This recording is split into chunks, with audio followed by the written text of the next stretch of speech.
de louange, d'adoration. Maintenant, c'est le temps de l'écouter. Donc, nous allons prier. Éternel Dieu des armées, fais-nous grâce. Fais-nous grâce, ô Dieu, pour t'écouter, parce que personne ne peut t'écouter si toi, tu ne permets pas. Parce que c'est toi qui produis en nous le vouloir et le faire. Produis en nous aujourd'hui le désir vraiment de t'écouter, de comprendre et de mettre en pratique, ô grand Dieu, ce que tu vas nous dire. Enlève, ô Dieu, tout ce que l'homme a préparé, parce que la pensée de l'homme ne peut rien faire. Ce que l'homme va dire ne peut pas changer. Toi-même, tu as dit dans ta parole, ce n'est pas la peine qu'un homme puisse enseigner un homme, mais toi seul, tu graveras ta parole. Donc, la parole qui vient de toi, c'est cette parole-là qui donne vie. Merci, ô Dieu, de disposer chacun de nous. Merci, ô Dieu, de nous éloigner de toutes les distractions. Sois béni, Seigneur, au nom puissant de Jésus-Christ. Amen. Amen. Donc, notre message d'aujourd'hui aura comme thème l'importance de la connaissance de Jésus, ou bien l'importance de connaître Jésus. Donc, l'importance de connaître Jésus. Maman Rite, c'est ça. Donc, l'importance de connaître Jésus. Mais bien aimé, la connaissance de Jésus, c'est vraiment un élément central de la foi chrétienne. Parce que le salut de nos âmes, lorsque nous disons que nous sommes sauvés, lorsque nous disons que nous sommes enfants de Dieu, le salut de nos âmes ne se trouve pas dans nos assemblées, non. Ce n'est pas le fait d'être au culte chaque dimanche. Ce n'est pas ça qui prouve que tu es sauvé, non. Ce n'est pas le fait d'être dans des pratiques religieuses, prières, jeûnes, retraites, séminaires, mais ce n'est pas ça qui prouve que tu es sauvé, non. Le salut de nos âmes est lié à la connaissance de Jésus. C'est lui qui connaît Jésus, c'est celui-là qui est sauvé. Bien sûr, un vrai chrétien doit être chaque dimanche au culte. Bien sûr, un vrai chrétien doit jeûner et prier. Mais ce n'est pas ça qui prouve. Mais ce qui prouve, c'est la connaissance de Jésus. C'est important. C'est lui qui connaît Jésus, c'est celui-là qui est aussi connu par Jésus. Prenons nos Bibles. Jean 10, verset 4. Jean 10, verset 4. Qu'est-ce que la Bible nous dit? Jean 10, verset 4. Que chacun de nous prenne sa Bible. Jean 10, verset 4.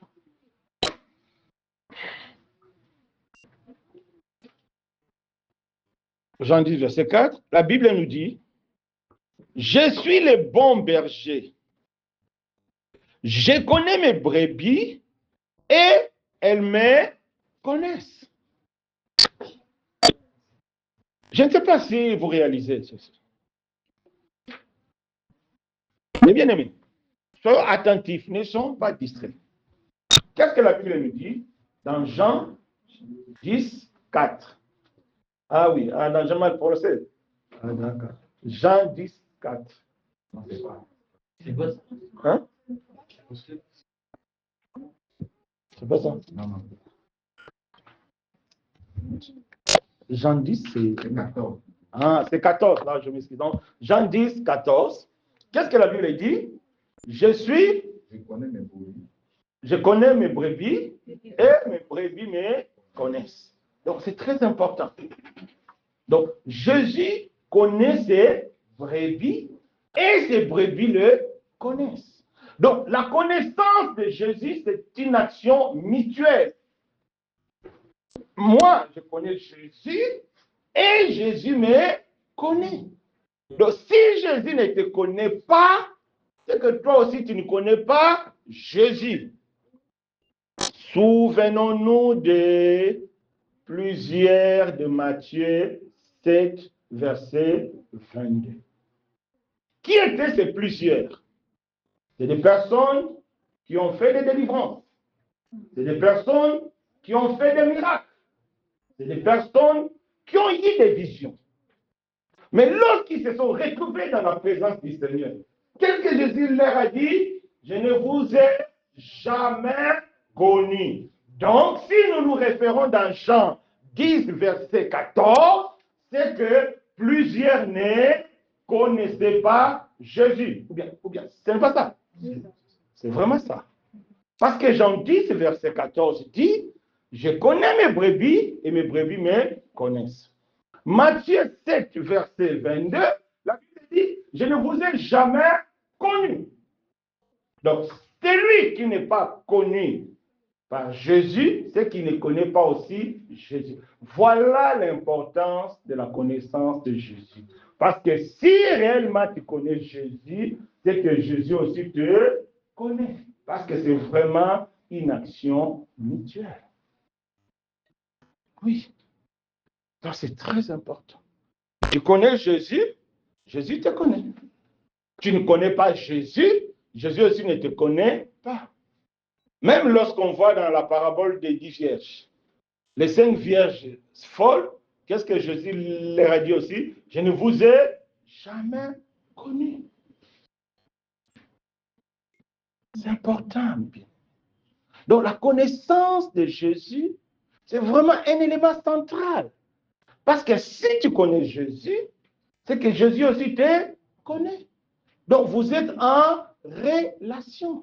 Mais si toi tu ne connais pas Jésus, Jésus aussi ne te connaît pas. Voilà. Mais quelqu'un peut me dire, oui, frère Alain, est-ce qu'on peut fréquenter une assemblée, on peut prier, on peut jeûner sans connaître Jésus? Oui. Malheureusement, la réponse est oui. On a vu ça dans les gens de Matthieu 7, 22. On peut fréquenter une assemblée, on peut même être un pasteur. Il y a un témoignage qui est vrai, qui lui-même témoigne, personne d'autre, j'aime trop dire ça. Benny Hinn, lui-même témoigne avec toutes les foules qu'il entraîne lorsqu'il était dans le coma, donc il était même mort. Dieu l'a dit, j'allais te jeter en enfer, retourne, va te repentir. Donc je ne te connais pas. Et pourtant, il draine des foules. Il fait des miracles. Lui, s'il fait comme ça, tout le monde tombe. Mais lorsqu'il est mort, lui-même il dit, Jésus l'a dit, c'est l'enfer. Parce que sur la terre, il ne connaissait pas Jésus. Attention. Beaucoup de personnes connaissent des choses sur Jésus. Il y a une différence.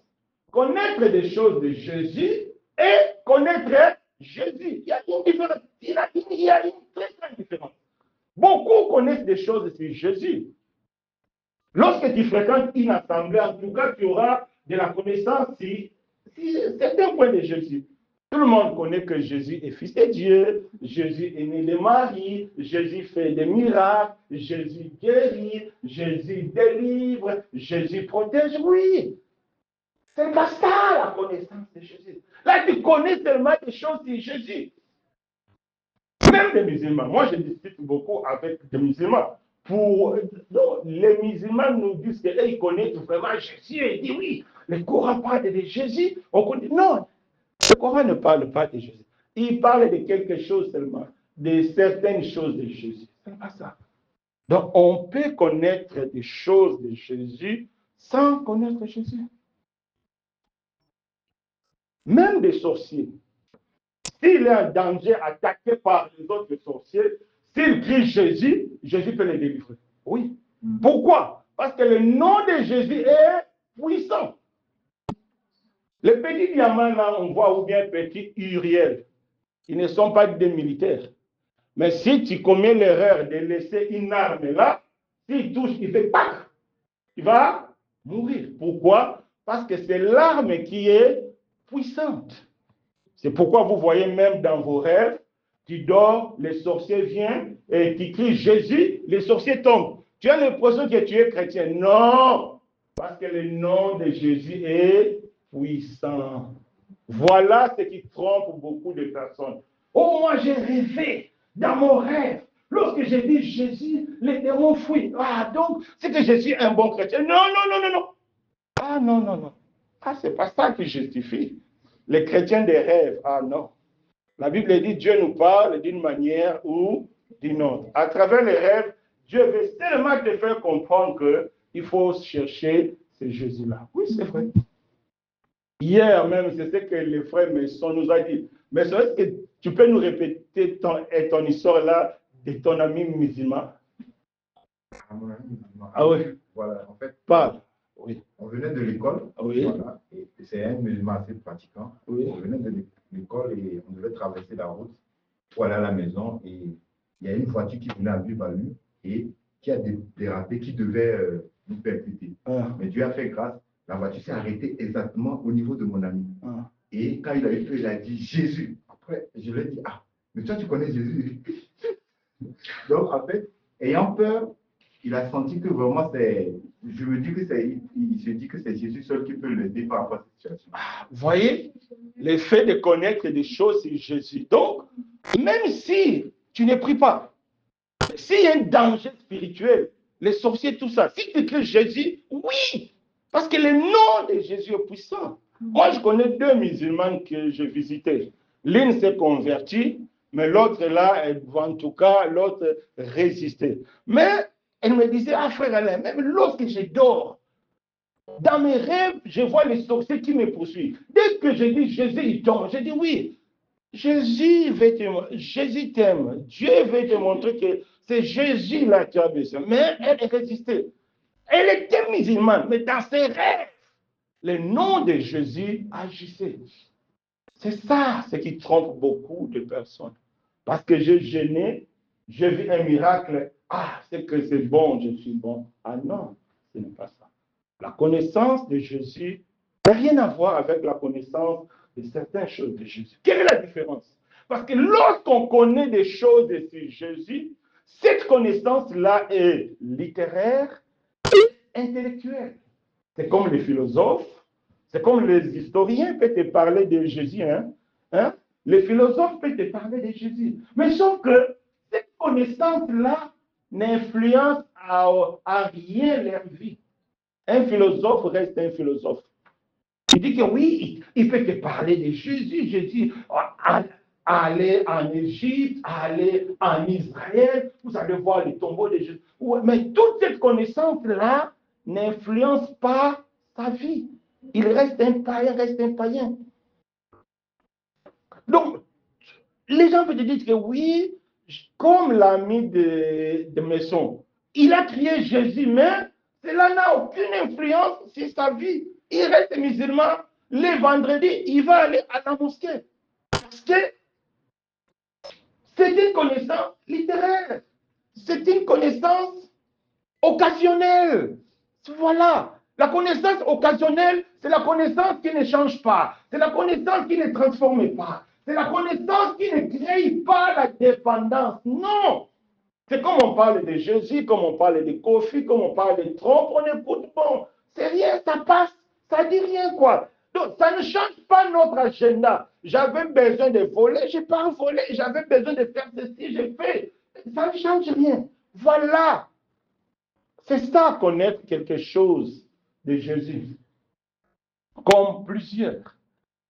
Plusieurs connaissaient que Jésus guérissait, Jésus délivrait. C'est pourquoi ils ont utilisé le nom de Jésus. Les gens sont guéris.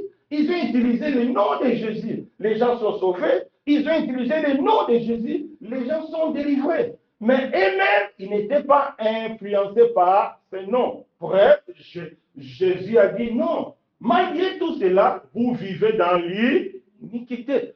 Ah, voilà. Comment on peut vivre dans l'iniquité et utiliser le nom de Jésus? Non. C'est que le nom de Jésus, c'était seulement d'une manière occasionnelle. C'est pour un service seulement. C'est pour un service. Vous savez, par exemple, quand tu es ou bien gardien dans une société, pendant le service, tu es gardien, tu contrôles. Mais après le service, dans la rue, tu es comme tout le monde. Voilà. Et beaucoup pensent que non, je connais Jésus parce que je non. Voilà la différence. Parce que la vraie connaissance de Jésus influence notre vie. La vraie connaissance de Jésus nous fait changer le monde. Tu ne peux pas connaître Jésus véritablement et rester la même personne. Non. Si tu parles de Jésus, si tu pries, si tu jeûnes, si tu fréquentes une assemblée, mais après, ta vie ne change pas, tu n'es pas influencé par les enseignements, c'est que tu ne connais pas Jésus, mais tu connais seulement des choses sur Jésus. Tu connais Jésus d'une manière historique. Comme certaines personnes que nous voyons, toute l'année, ils ne pensent même pas à l'église. C'est seulement les 24. Ah oui, c'est Noël, on parle à l'église. Ou bien c'est Pâques. Voilà la connaissance littéraire. C'est des personnes qui ne sont pas changées. Non. Voilà la différence entre connaître les choses sur Jésus et connaître Jésus. Connaître les choses sur Jésus, c'est une connaissance qui ne te changeait pas. C'est une connaissance qui ne t'influençait pas. C'est une connaissance qui n'apporte rien dans ta vie, qui ne change rien dans tes décisions, qui ne change rien dans ton agenda. Ce que tu as en tête, c'est ce que tu feras. Tu as prévu de gifler quelqu'un qui va gifler. Tu as prévu de mentir qui va mentir. Tu as prévu de fourniquer qui va fourniquer. Ça ne t'influence en rien. Ça, ce n'est pas connaître Jésus, c'est connaître seulement des choses. Mais le dimanche, tu seras là, tu vas chanter, tu vas danser, tu vas donner ton offrande. Après, tu vas sortir, tu vis comme tout le monde. Ah là, tu ne connais pas Jésus. C'est ça plusieurs. Jésus a dit, je ne vous ai jamais connu. Mais lorsqu'on connaît Jésus, là, les choses changent. Pourquoi? Comme j'ai dit, la connaissance de Jésus nous aide à changer, influence notre vie, apporte vraiment un réel changement dans notre vie. C'est lui qui connaît véritablement Jésus. Cela apporte un réel changement.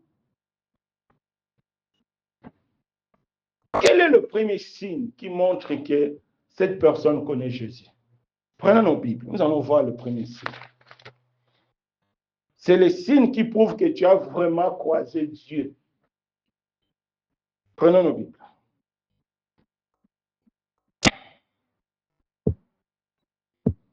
Luc 5, versets 8 à 9. Le premier signe qui montre que maintenant tu es dans la vraie connaissance de Jésus, tu es dans la vraie rencontre avec Jésus. Luc 5, versets 8 à 9. Rite, tu peux nous lire? Je lis au nom de Jésus. Quand il vit cela, Simon-Pierre tomba aux genoux de Jésus et dit, Seigneur, retire-toi de moi parce que je suis un homme pécheur. Amen. Est-ce que vous avez compris cette histoire-là? C'était l'histoire de Pierre. Pierre, professionnellement, il était un pêcheur de poissons. Il pêchait. Son travail, c'est d'aller pêcher les poissons. C'est-à-dire, c'est comme toi, tu es gestionnaire, ton travail, c'est de gérer. Mais lui, étant un pêcheur de poissons, il a cherché le poisson, il n'a pas trouvé. Il a croisé Jésus. Donc Jésus l'a dit, Pierre, va jeter le filet à gauche. Pierre a dit, oh, laisse-moi un pro comme moi. J'ai tout fait là, je n'ai rien trouvé. Mais parce que toi tu as dit, je vais quand même jeter. Parce que Pierre cherchait quand même le poisson. Ou bien c'est pas ça? Parce que sa femme devait manger. Parce que la Bible nous dit que Pierre avait une belle-mère. Tu ne peux pas avoir une belle-mère sans une belle femme. Donc, Pierre avait quand même une femme. Il devait prendre soin de sa femme. Lorsque Pierre a jeté le filet, il a une grande quantité de poissons. Donc, un homme normal, il allait crier Alléluia, Amen, une grande quantité de poissons. Mais là, Pierre n'était plus normal. Lorsqu'il a vu une grande quantité de poissons, il n'a plus regardé les poissons. Mais il a regardé Jésus, il dit que non, éloigne-toi de moi. Moi, je suis pécheur. Au lieu de regarder le poisson, il n'a pas regardé le poisson, mais il a regardé Jésus. En regardant Jésus, il a compris que non. L'éclat de la sainteté que Jésus dégageait, Pierre a compris que non, lui, il est un homme pécheur. Voilà. Le premier signe de celui qui a croisé réellement Jésus, ou bien de celui qui veut vraiment connaître Jésus, le premier signe, c'est l'éclat de la sainteté de Dieu, ou bien la sainteté de Jésus. Cet éclat nous pousse à réaliser que nous sommes pécheurs et nous sommes nés dans le péché. C'est ce que Dieu fait. Toute personne qui veut croiser Dieu, la première chose que Dieu fait, c'est d'abord te sanctifier parce que Dieu est saint. Lorsque Dieu a appelé Moïse, qu'est-ce que Dieu a dit à Moïse? Lorsque Moïse voulait se rapprocher, Dieu a dit non, attention, enlève tes chaussures. C'est là le premier signe de celui qui connaît, qui veut connaître Dieu, bien celui qui connaît Jésus, c'est l'éclat de la sainteté. Et cette sainteté nous oblige à réaliser que Dieu est saint et moi je suis pécheur. Et je suis né dans le péché. Voilà. La sensibilité au péché, c'est un point capital. Parce que c'est ce que Jésus-Christ est venu faire dans le monde. Pierre a compris. Pierre n'a pas regardé les poissons. Si c'était d'autres personnes, il allait regarder qui est le poisson, dire la sainteté de Jésus, ce n'est pas mon affaire. C'est ce que nous voyons aujourd'hui. Beaucoup suivent Jésus parce qu'il y a la délivrance, parce qu'il y a la bénédiction, parce que Jésus protège. Peu de gens suivent Jésus parce qu'il est saint. Peu de gens. Parce qu'il est venu pour te donner la vie. C'est très important. Donc, la connaissance de Jésus commence d'abord par la prise de conscience de notre état de péché et du pécheur. C'est très important. Pourquoi? Je vais vous expliquer. Vous savez, lorsqu'on est, j'ai mis 2 verres. Ces 2 verres-là, ça représente 2 mondes. Lorsqu'on vient sur cette terre-là, nous venons tous les hommes, nous venons tous dans la famille d'Adam. Pourquoi la famille d'Adam? Parce que la Bible nous dit quoi? Adam qui a péché, et ce péché-là a touché tous les hommes. Naturellement, nous naissons tous pécheurs. Naturellement. Tout le monde naît pécheur. Lorsque les gens appellent les enfants, vous êtes des anges, bon, ce n'est qu'une manière de parler. Il n'y a aucun ange dedans. Nous tous, nous sommes des pécheurs. Si tu es né d'une mère et d'un père, c'est que tu es né pécheur. Nous tous, nous sommes dans cette famille ici. Et si tu meurs dans cette famille d'Adam, tu vas te retrouver tout droit en enfer. Pourquoi? Parce que tu es mort dans le péché. Que tu sois catholique, que tu sois évangélique, que tu sois protestant, que tu sois musulman, bouddhiste, tout le monde naît dans le péché. Ce n'est pas moi qui le dis. Vous connaissez l'homme selon le cœur de Dieu? C'est qui? Le roi David. Lorsqu'il a péché dans sa confession, psaume 51, qu'est-ce qu'il a dit? Je suis né dans le péché. C'est très important. C'est là où beaucoup de personnes se trompent. Voler, mentir, adultère, forniquer, ce n'est que des conséquences de la nature du péché que nous savons. Mais cette nature ne se manifeste pas partout de la même façon. Hein? Quelqu'un qui est né dans une famille riche, il y a certains péchés, il ne va pas manifester.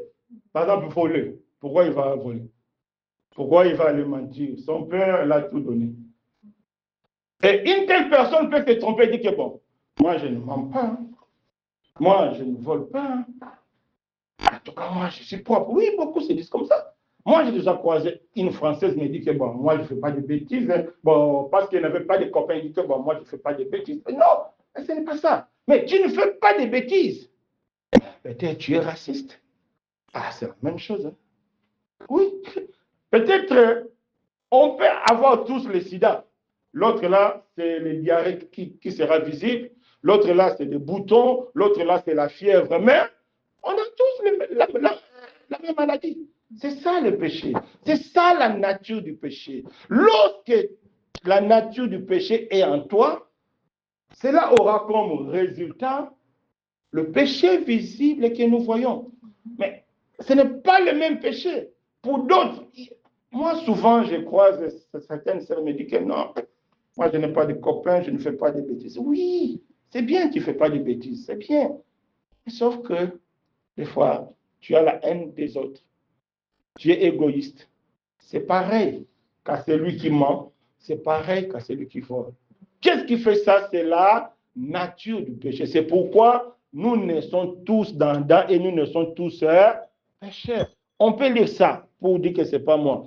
Romains 5, verset 12. Qu'est-ce que la Bible nous dit? Romains 5, verset 12. La Bible nous dit quoi? Romains 5, verset 12. Maman Cécilia, tu peux nous lire? Ah, tu n'as pas trouvé? C'est pourquoi, Oui. comme par un seul homme, Le péché est entré dans le monde. Le péché est entré dans le monde. Et par le péché, la mort, et qu'ainsi la mort s'est étendue sur tous les hommes, parce que tous ont péché.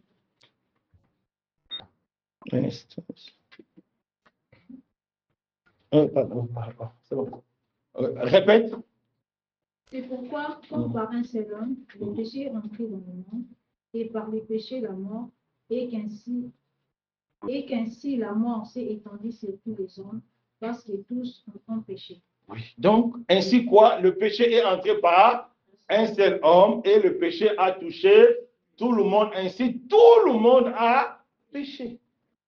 Donc, tout le monde, c'est-à-dire même les bébés qui ne sont pas encore nés, ils sont déjà dans la liste des péchés. C'est pourquoi nous naissons tous ici. Alors, c'est lui qui veut connaître Jésus. La connaissance de Jésus nous fera comprendre que nous sommes de pécheurs et que nous sommes nés dans le péché ici. Alors, pour quitter cette famille ici, pour entrer dans la famille d'Abraham, pour entrer dans la famille de Dieu, c'est là où ça pose problème pour beaucoup de personnes. C'est lui qui connaît Jésus. Il est aussi celui que Jésus lui connaît. Lorsque toi tu connais Jésus, c'est la relation. Lorsque Jésus te connaît, c'est l'appartenance. Si Jésus te dit qu'il te connaît, c'est que tu lui appartiens. Si tu appartiens à Jésus, c'est que tu appartiens à la famille de Dieu. Donc, nous tous, nous naissons dans la famille d'Adam. Mais comment faire pour quitter la famille d'Adam et devenir membre de la famille de Dieu? Voilà les grands problèmes. C'est ça l'équation. Il y a seulement une seule façon pour changer de famille. Vous savez, moi, mon père est mort il y a, je crois, plus de 25 ans, ça en fait un peu longtemps. Mais si tu passes sur sa tombe, il y a un message là qui est un peu triste. Ils ont écrit ceci. Il est sorti de la vie. Il est sorti de la vie, mais il n'est pas sorti dans nous. Bon, je pense que la deuxième, c'était seulement pour nous consoler. Mais c'est la première qui est vraie, c'est que mon père est sorti de la vie. Il n'est plus avec nous. La seule façon pour quitter d'une famille et appartenir à une autre famille, il n'y a qu'une seule façon, c'est par la mort. Sans la mort, tu ne peux pas changer de famille, c'est impossible. Il faut mourir dans cette famille X pour aller naître dans la nouvelle famille. Sinon, ce n'est pas possible. C'est pourquoi la Bible parle de la nouvelle naissance. Or, pour être né de nouveau, il faut d'abord mourir parce que tu existes déjà. Tu ne peux pas naître de nouveau dans une nouvelle famille, non. Il faut d'abord quitter l'ancienne famille d'Adam pour apparaître dans la famille de Jésus. Pour quitter dans la famille d'Adam, il y a une seule façon pour quitter la famille, c'est la mort. Il faut accepter de mourir. Si tu acceptes de mourir dans cette famille d'Adam, alors tu auras maintenant la capacité de naître dans la nouvelle famille de Christ. C'est lui qui a la connaissance de Jésus, c'est lui qui sait qu'il va mourir pour changer de famille. Mourir, c'est quoi? Mourir, c'est accepter de perdre, accepter que Jésus te dirige, accepter que la parole de Dieu te conduise. C'est ça, mourir. C'est là où beaucoup de personnes sont décalées. Beaucoup de personnes ont cette sensibilité au péché. Moi, je croise beaucoup de personnes. Oui, ça, tu as raison. Mais tu dis maintenant, il faut te repentir, prendre la décision. Attends, je vais aller réfléchir. Pourquoi? Parce qu'il a peur de tout quitter. Il a peur de tout abandonner. Il a peur de mourir.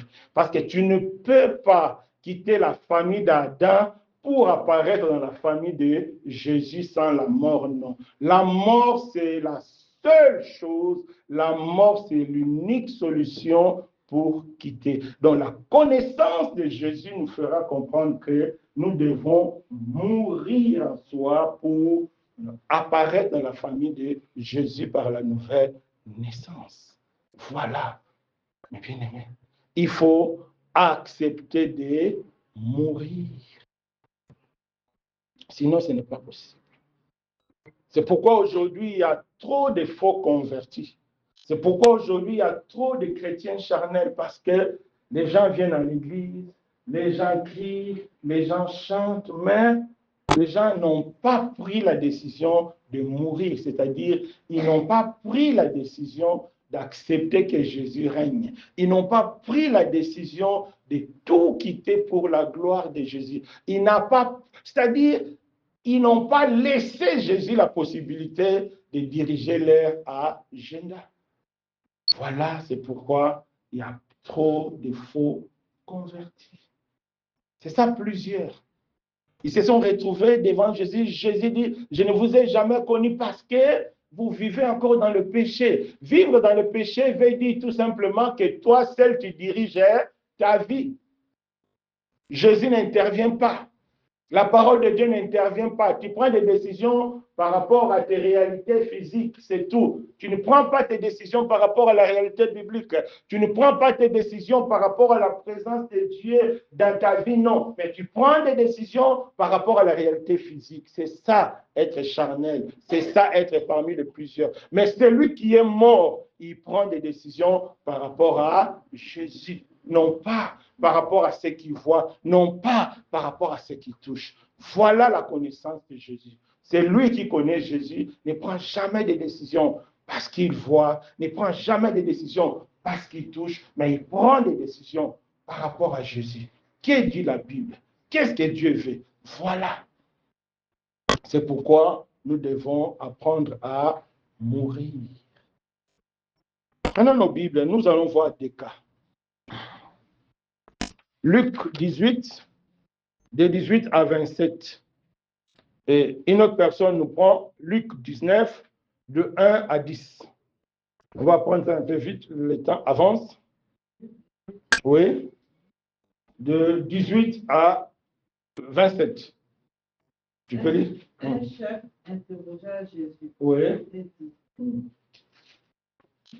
bon maître, que dois-je faire pour hériter la vie éternelle? Jésus lui répondit, pourquoi m'appelles-tu bon? Il n'y a de bon que Dieu seul. Tu connais le commandement. Tu ne commets pas point d'adultère, tu ne tueras point, tu ne déroberas point, tu ne diras point de faux témoignages, honore ton père et ta mère. J'ai dit, Jusqu'à 27, tu lis. j'ai dit, dit-il, observez toutes ces choses dès ma jeunesse. Jésus ayant entendu cela, lui dit, il te manque encore une chose. Vends tout ce que tu as, distribue-le aux pauvres et tu auras un trésor dans les cieux. Puis, viens et suis-moi. Lorsqu'il entendit ces paroles, il devint tout triste, car il était très riche. Jésus, voyant qu'il était devenu tout triste, dit qu'il est difficile à ceux qui ont des richesses d'entrer dans le royaume de Dieu, car il est plus facile à un chameau de passer par le trou d'une aiguille qu'à un riche d'entrer dans le royaume de Dieu. Amen. Est-ce que vous avez compris cette histoire? Il y avait un riche qui avait besoin de la vie éternelle. Il est venu vers Jésus. Il dit, Seigneur, moi je vais être sauvé. J'ai dit, ah, tu veux être sauvé, c'est bien. Alors, il ne faut pas insulter. Ah non, moi je n'insulte pas. Il ne faut pas voler. Moi je ne vole pas. Il ne faut pas chercher des femmes. Moi je ne cherche pas. Il faut faire, ah, même Jésus l'a dit, toi vraiment tu es bien. Mais Jésus a dit, il te reste une seule chose. Vends tout ce que tu as et suis-moi. Voilà. C'est ça, vendre. C'est-à-dire accepter de mourir. Accepter de laisser que seul Jésus conduisait ta vie. C'est ça, mourir. La personne a regardé. Il avait beaucoup de biens. Il n'a pas voulu accepter de mourir. Et pourtant, il respecte les 10 commandements. Voilà plusieurs. Il connaît seulement des choses. Il respecte les 10 commandements. Mais il ne veut pas mourir. Il ne veut pas tout vendre. Il ne veut pas tout laisser. Conséquence, il n'a pas eu la vie éternelle.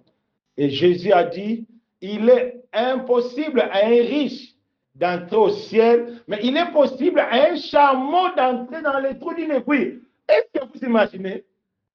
Qui a déjà vu les trous d'une aiguille ici? Hein? Presque tout le monde. Mais regardez un vieux chameau. Comment un chameau peut entrer?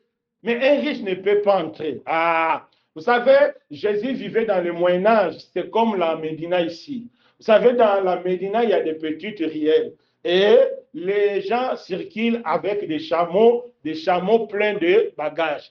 Une fois arrivé dans une petite rielle, que le bagage ne peut pas passer avec les chameaux, qu'est-ce qu'on fait? On décharge les chameaux. C'est-à-dire, les chameaux se laissent décharger. Les chameaux se laissent dépouiller pour passer. C'est-à-dire, les chameaux acceptent de mourir, de tout perdre. Mais un riche, c'est celui qui tient quelque chose. C'est celui qui pense que non, sans mon copain, non, non, non, non. Sans ceci, non. Beaucoup me disent ça, oui, je veux bien, mais je vais quand même réfléchir. C'est-à-dire, il porte en lui des choses qui ne veut pas se séparer. Même Jésus ne vaut rien par rapport à ces choses. C'est pourquoi les gens disent que non, je vais d'abord réfléchir parce qu'il trouve que son copain, l'argent, les diplômes, le mariage, tout ça, c'est plus important que Jésus.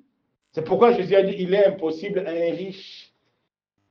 Donc, celui qui n'est pas prêt à accepter de mourir, c'est-à-dire de laisser Jésus diriger sa vie, de laisser Jésus contrôler sa vie, il ne pourra jamais connaître Jésus.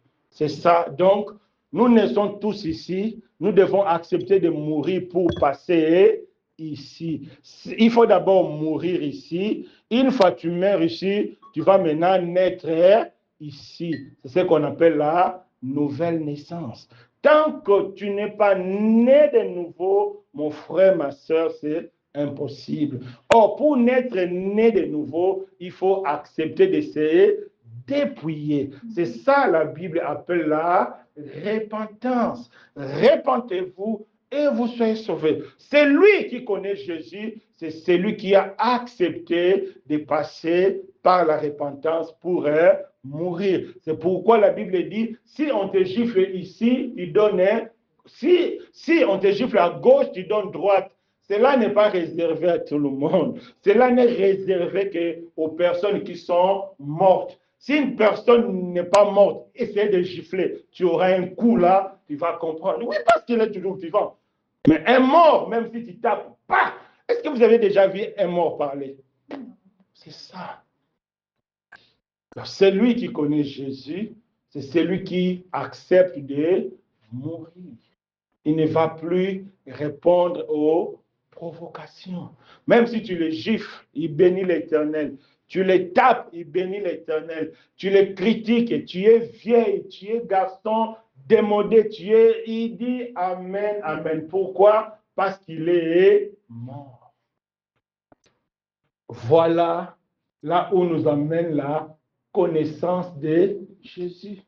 C'est ça.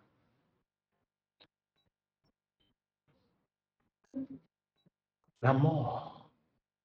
Es-tu mort, ma soeur? Es-tu mort, mon frère? Celui qui n'est pas mort ne peut pas connaître Jésus. Ce n'est pas possible. Il faut passer de cette famille, de famille d'Adam à la famille d'Abraham. Maintenant, prenons un deuxième exemple. Luc 19, de 1 à 10. Luc 19, de 1 à 10. Luc 19, 1. Oui. Jésus étant entré dans Jéricho, traversait la ville. Et voici un homme riche appelé Zaché, chef des publicains, cherchait à voir qui était Jésus. Mais il ne pouvait y parvenir à cause de la foule, car il était de petite taille. Il courut en avant et monta sur un sycomore pour le voir parce qu'il devait passer par là. Lorsque Jésus fut arrivé à cet endroit, il leva les yeux et lui dit, Zaché, à toi de descendre, car il faut que je demeure aujourd'hui dans ta maison. Zaché se hâta de descendre et le reçut avec joie. Voyant cela, tous murmuraient et disaient, il est allé loger chez un pécheur. Mais Zaché se tenant devant le Seigneur lui dit, voici Seigneur, je donne aux pauvres la moitié de mes biens, et si j'ai fait tort de quelque chose à quelqu'un, je lui rends le quadruple.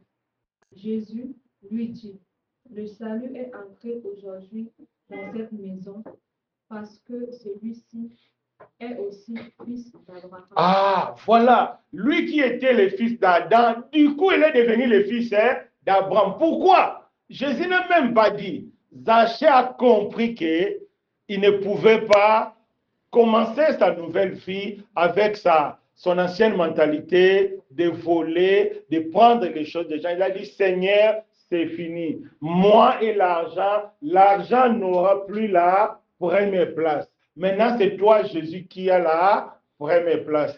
Tout ce que je devais aux gens, maintenant, je suis capable de donner 3 fois, 4 fois. Je suis maintenant prêt à diviser ma richesse. C'est très important de comprendre. Ce n'est pas à l'instant là que Zaché a divisé sa richesse. Non. Ce n'est pas à ce moment-là que Zaché a payé 4 fois, non. Mais pourquoi Jésus a considéré que ce que Zaché a dit est vrai, lorsqu'il va partir, il va le faire? Parce que Zaché a pris la décision d'un cœur sincère. C'est la disposition du cœur qui compte. Si lorsque le cœur est disposé, le cœur te poussera maintenant à poser de bons actes.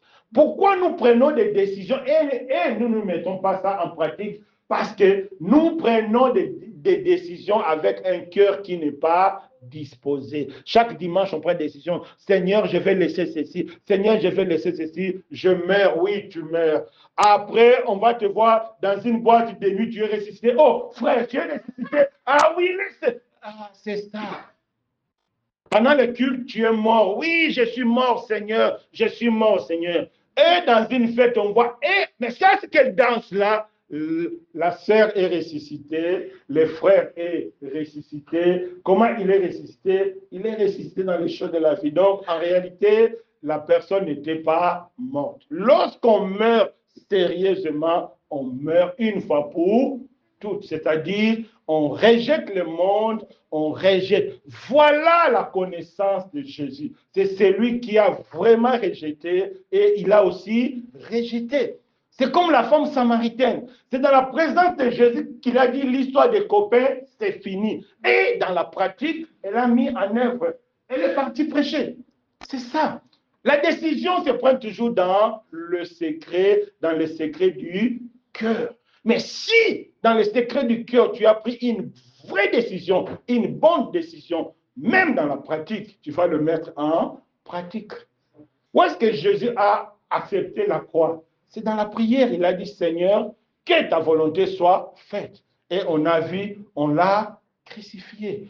Pourquoi beaucoup de gens qui se disent chrétiens, ils ne sont pas chrétiens parce qu'ils n'ont jamais pris de décisions sincères. Ils prennent des décisions par émotion, ils prennent des décisions par circonstances. Après, ils oublient qu'ils ont pris la décision, ils sont encore retournés. La Bible dit, si tu as jeté des choses et tu es retourné encore, c'est que tu n'es pas digne du royaume. Voilà pourquoi nos assemblées sont remplies de faux chrétiens et de fausses chrétiens qui vont se retrouver dans le rang de plusieurs parce qu'ils ne prennent pas de décisions sincères. Ils sont morts, mais une mort fantaisique. Ils se réveillent dans des boîtes de nuit, ils se réveillent dans des coins, ils se réveillent dans des bars, ils se réveillent dans des chambres, ils se réveillent dans beaucoup de choses. Mais aux yeux des hommes, ils paraissent comme morts, mais dans le secret, ils reprennent vie, ils font des bêtises comme tout le monde. Voilà. Là, tu ne connais pas Jésus. Mais Zachée, il a dit, Seigneur, à partir d'aujourd'hui, je ne suis plus dedans. Et Jésus a dit, c'est fini. Maintenant, tu deviens dans la famille d'Abraham. Il a quitté. Voilà. Entre la famille d'Abraham, d'Adam et la famille d'Abraham, il y a cette fossé-là, c'est ça. Il faut traverser. C'est ça qui signifie le baptême. Lorsque tu acceptes de te faire baptiser, le baptême, ce n'est pas des pratiques religieuses parce que beaucoup pensent que, ah non, moi j'étais déjà baptisé lorsque j'avais 5 ans. Non, non. Ça, ce n'est pas le baptême de Dieu. Ça, c'est des rites religieux là, catholiques, protestants, évangéliques. Ça, ce n'est pas de Dieu. Le baptême veut tout simplement dire, tu reproduis maintenant devant les gens ce que tu avais dit à Dieu que Seigneur, moi j'ai tout quitté, j'ai tout abandonné. C'est ça le baptême. Donc, le baptême, ça signifie mourir avec Christ et ressusciter avec Christ. Donc, dans le secret, tu as dit à Dieu, j'ai tout quitté pour te suivre. Maintenant, pour prouver cela en public, parce que le baptême, c'est un témoignage, tu vas dire, mais voici, j'accepte de mourir. Lorsqu'on va te plonger dans l'eau, c'est le signe de la mort. Lorsqu'on va te soulever, c'est le signe de la résurrection. Tu montres qu'effectivement, dans le secret, j'étais mort avec Christ. Je vous prouve aussi que je suis mort. Donc, le baptême n'est rien d'autre que la confirmation de la mort spirituelle. Ça n'a rien de rite religieux. Ça n'a rien, j'étais baptisé à 11 à 12 ans. Non. Tant que tu n'es pas mort en Christ, tout ce que tu as appris comme baptême est faux. Faux, faux, faux, faux. Faux. Tu peux prendre même 20 fois le baptême, tant que tu n'es pas mort en Christ, tout c'est faux. Voilà l'essence du baptême. C'est ce que l'apôtre Paul nous explique. Lorsque les enfants d'Israël ont quitté l'Égypte, ils étaient baptisés par Moïse. Le fait de traverser la mer Rouge, la Bible considère ça comme le baptême. Ils ont quitté un monde qui est l'Égypte. Ils sont entrés dans la terre promise qui est notre monde. C'est pourquoi je veux dire, la connaissance de Jésus nous fait changer de monde. Voilà l'importance de connaître Jésus. Parce qu'il va changer de moi. Mais bien aimé, voilà le premier signe qui montre que je connais Jésus parce que je suis sensible au péché, j'ai compris que je suis pécheur, je dois accepter de mourir pour maintenant vivre une nouvelle vie. Voilà la connaissance de Jésus. Et le deuxième signe de la connaissance de Jésus, c'est, on peut voir ça dans nos Bibles, c'est Éphésiens 3, verset 8.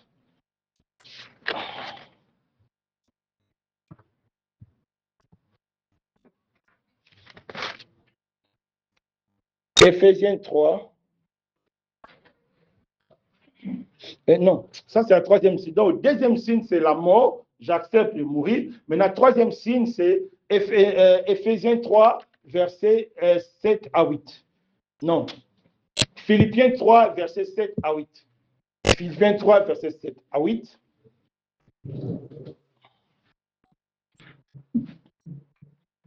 Donc, complétez vite. Philippiens 3, versets 7 à 8, c'est quoi?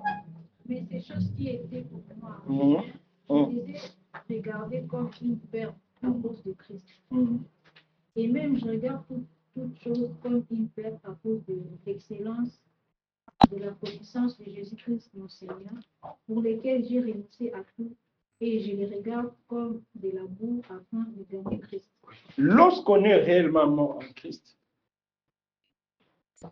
et la troisième étape, c'est quoi? C'est à cause de la connaissance de Christ, donc tu vas voir que tout ce qui était dans le monde, c'est comme la poubelle. Donc, Christ prend les devants. Lorsque Christ prend les devants, cela doit se manifester dans notre vie par quoi? Par la transformation. C'est-à-dire, tu vois maintenant ton passé comme la poubelle, tout ce que tu faisais comme la poubelle. Donc, dans ta nouvelle vie, tu ne vas plus reproduire la même chose. Personne ne peut retourner encore dans la poubelle, ramasser tout ce qu'il avait jeté et ramener encore dans la cuisine préparée. Non, personne ne peut faire ça. La poubelle, c'est jeter. C'est-à-dire, chaque jour, le fait d'enlever la poubelle, chaque jour, cela nous transforme. Lorsque tu vois, non, ça c'est la poubelle, je ne veux plus. Ça c'est la poubelle, je ne veux plus. Ça c'est la poubelle. Et nous allons commencer à avancer petit à petit. C'est-à-dire, le troisième signe, c'est la transformation continue. C'est lui qui connaît véritablement Jésus. Sa vie subit chaque jour une transformation. Comme on l'a dit, je vois ça la poubelle. Ça, c'est la poubelle. Ça, donc, à chaque fois d'enlever la poubelle, à chaque fois aussi, tu avances avec Dieu et ta relation avec Dieu ne fait que ça fermir. Voilà. La connaissance de Jésus, ce n'est pas une théorie. La connaissance de Jésus, c'est une vie pratique. Cela est mesurable. Comme Paul a dit, c'est fini. Transformé.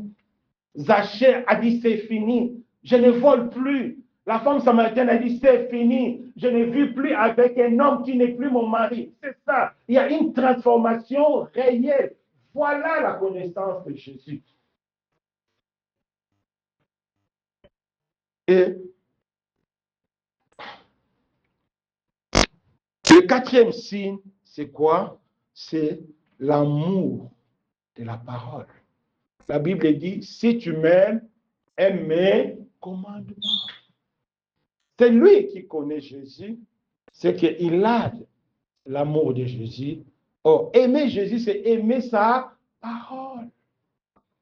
Tu ne peux pas dire que je connais Jésus et tu n'aimes pas la parole de Dieu.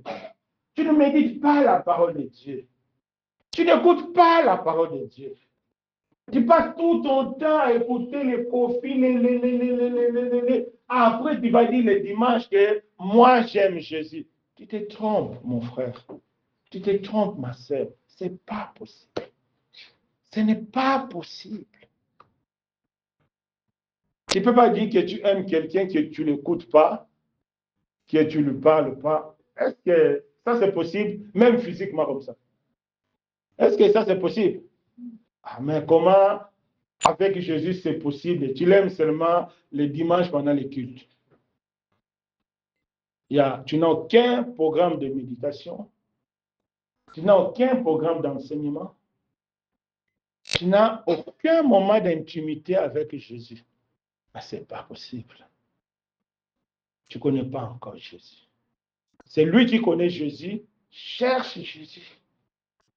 C'est lui qui connaît Jésus, ne peut pas rester sans la parole de Dieu. Ne peut pas prendre le temps à écouter. Non, non, non, non, non. Ça va te déranger. Dis que non, ce n'est pas possible. Quand tu vas dire que non, ça c'est la trahison. C'est pas possible.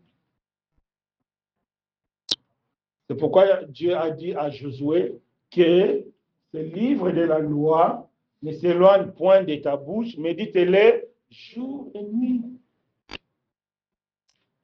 C'est ça. Parce que connaître Jésus, ça va créer une intimité, la dépendance. Quand tu es intime avec quelqu'un, c'est que tu parles avec lui. Or, aujourd'hui, la bouche de Jésus, c'est sa parole. C'est la vérité. Voilà. Si tu connais Jésus, c'est que tu médites la parole de Dieu, tu comprends la parole de Dieu, tu appliques la parole de Dieu. Voilà.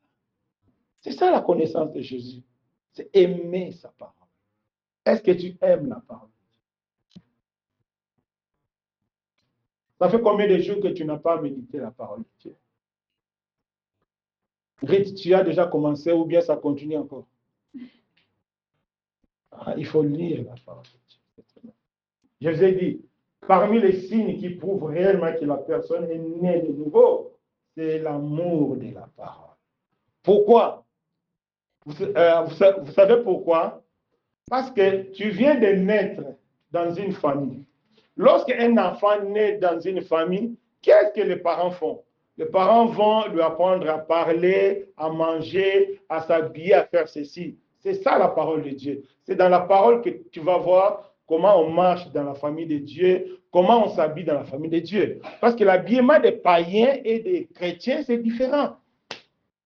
C'est différent, c'est différent. Tu ne peux pas. Il y a des habits quand tu portes, toi-même, tu dis que non, là, il y a quand même un souci. Il y a des choses, non, non, non. Mais comment tu vas apprendre? C'est dans la méditation de la parole que Dieu nous enseigne. Dans la méditation de la parole, tu vas savoir que ça, je ne vais pas regarder, ça, je ne vais pas toucher, ça, je ne vais pas faire. C'est dans la méditation de la parole. Dieu nous parle à travers sa parole. Il y a des choses que je ne fais pas, mais c'est à travers la parole. Tout ce que moi je vous enseigne ici, c'est en écoutant les autres, c'est en lisant la parole que je suis ça. Sinon, je ne vais pas comprendre ça. Voilà un signe qui montre que je connais Jésus parce que j'aime sa parole, je lis sa parole, je comprends sa parole. Voilà, c'est pourquoi Paul a dit, à cause de l'excellence de la connaissance de Christ. Parce que Paul lisait vraiment la parole de Dieu. C'est très important. Voilà, mon frère. Parce que tu ne lis pas la parole de Dieu, parce que tu n'aimes pas la parole de Dieu, c'est que tu ne connais pas Jésus. Si quelqu'un te dit le contraire, il te ment. Il te ment. Il ne te dit pas la vérité. Il te ment. Il te ment. Oui. Et cinquième signe, c'est quoi? C'est l'espérance de la vie éternelle. Tu peux bricoler donc la méditation. Tu peux bricoler semblant de vie de sainteté. Mais l'espérance, c'est le Saint-Esprit qui nous donne. On lit Romains 8, verset 16. Qu'est-ce que la Bible nous dit?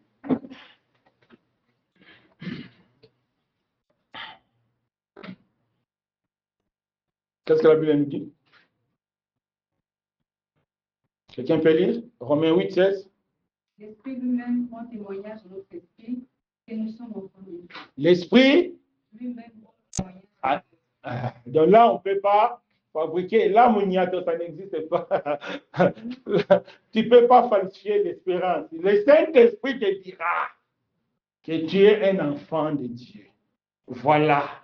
Les derniers signes qui clôturent que non, moi je connais Jésus. Parce que la Bible dit, mes brebis, mais moi je connais mes brebis et mes brebis me connaissent. Donc, toi tu connais le Seigneur, c'est la relation. Le Seigneur te connaît, tu lui appartiens. Parce que tu appartiens au Seigneur, tu as l'Esprit de Dieu. Parce que tu as l'Esprit de Dieu, l'Esprit de Dieu va te communiquer que réellement tu appartiens au Seigneur. Voilà la connaissance de Jésus. Premier élément, sensibilité au péché. Deuxième élément, accepter de mourir. Troisième élément, la transformation continue. Quatrième élément, l'amour de la parole de Dieu. Cinquième élément, c'est l'espérance qui communique le Saint-Esprit. Voilà. Là, tu diras que je connais Jésus. Et Jésus te dira aussi, je te connais, tu m'appartiens. Voilà. Mon frère, ma sœur, vis-tu ces 5 choses dans ta vie? Mon frère, ma sœur, vis-tu ces 5 choses? C'est ça la vie chrétienne. Ce n'est pas le mariage. Parce que Pierre a laissé le poisson. Ce n'est pas la voiture. Parce que Pierre a laissé. Si c'était la bénédiction qui prouve que tu appartiens, Pierre allait d'abord aller garder le poisson et venir à Jésus. Mais si Pierre a laissé le poisson, c'est que ce n'est pas ça la priorité avec Jésus. Voilà. Aujourd'hui, les gens nous mentent. Parce que tu n'as rien, c'est que Dieu n'est pas avec toi. C'est faux. C'est faux. Voilà les 5 éléments qui prouvent que tu connais Jésus et Jésus te connaît. On ne peut pas les falsifier. Non. Si tu falsifies la mort, tu vas toujours te réveiller. Quand quelqu'un n'est pas mort, il fait semblant de mourir, il va faire semblant, mais quand ça va chauffer, il va dire, ah, il va sauter, il dit, non, toi, tu n'étais pas mort. C'est ce que nous voyons, tu vois. Eh, frère, ça c'est toi. Ah oui, c'est pas grave. Dieu va me pardonner. Non, tu n'es pas mort. Si tu es réellement mort, il y a des coins, tu ne vas plus apparaître. Si tu es réellement mort, il y a des choses, tu n'es plus dedans. Si tu es réellement mort, il y a des pratiques, tu ne seras plus dedans parce que tu es mort. Ce n'est pas moi qui l'ai dit. Prenons nos Bibles. Romains 6, verset 7 à 7. Et Romains 6, verset 6 à 7. Trifadine, tu peux nous lire? Romains 6, verset 6 à 7. Romains 6. Verset 6 à 7. Qu'est-ce qu'elle a bien nous dit? Sachant que notre vieil homme a été crucifié avec lui, Oui. afin que le corps du péché fût détruit, Oui. et que nous ne soyons plus esclaves du péché, Oui. car celui qui est mort est libre du péché. Voilà, celui qui est mort est libre du péché.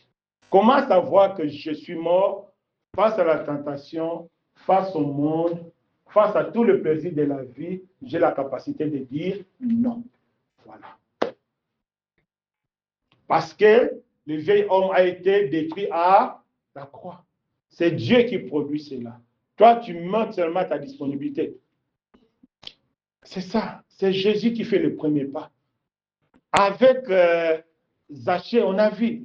C'est Jésus qui a appelé Zachée. Mais Zachée a saisi l'occasion pour dire, Seigneur, à partir d'aujourd'hui, je me livre. Jésus nous saisit toujours à travers ses messages, à travers chaque prédication, à travers chaque étude biblique, à travers chaque moment de prière. Jésus nous saisit. C'est à nous de répondre comme Zachée, Seigneur, je m'abandonne à toi. Si réellement tu t'abandonnes à lui, Jésus va détruire le corps du péché et tu seras libre du péché. Voilà pourquoi certaines personnes marchent dans la sanctification. Ce n'est pas qu'ils sont des robots, non. Ce n'est pas qu'ils sont des cailloux, non. C'est tout simplement parce qu'ils ont laissé leur vie, à Jésus. Ils ont accepté de mourir. Voilà. Il n'y a pas d'explication magique. Il y a une explication logique. Parce qu'ils sont morts, c'est pourquoi ils ont la capacité de dire non. C'est tout. Et tu comprends maintenant pourquoi toi, tu n'arrives pas à dire non. Parce que tu n'es pas mort. Alors, tu peux mourir aujourd'hui. Tu peux mourir aujourd'hui si tu acceptes. Comme Zachée, il a accepté. Il dit, Seigneur, j'ai compris, j'ai tellement volé, j'ai tellement commis des fautes, je ne veux plus, je me livre. C'est possible. Amen. Qui a une question? Qui a une question?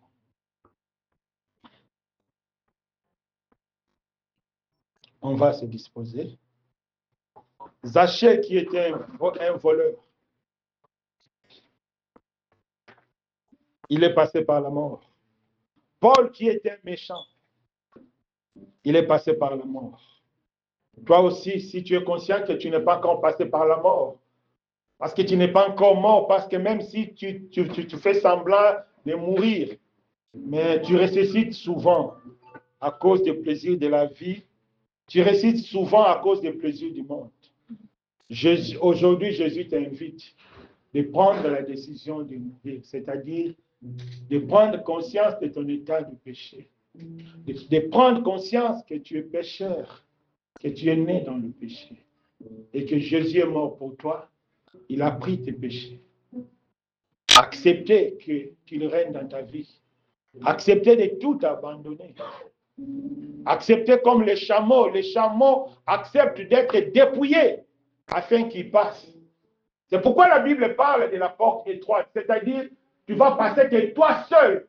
Rien ne passera avec toi. Pas même les habits. La porte est tellement étroite. Il faut tout laisser. Mais large est la porte que tout passe. C'est là la porte de plusieurs. Tout passe avec toi. Tu peux passer avec toutes tes valises, de la jalousie, du mensonge, de l'égoïsme.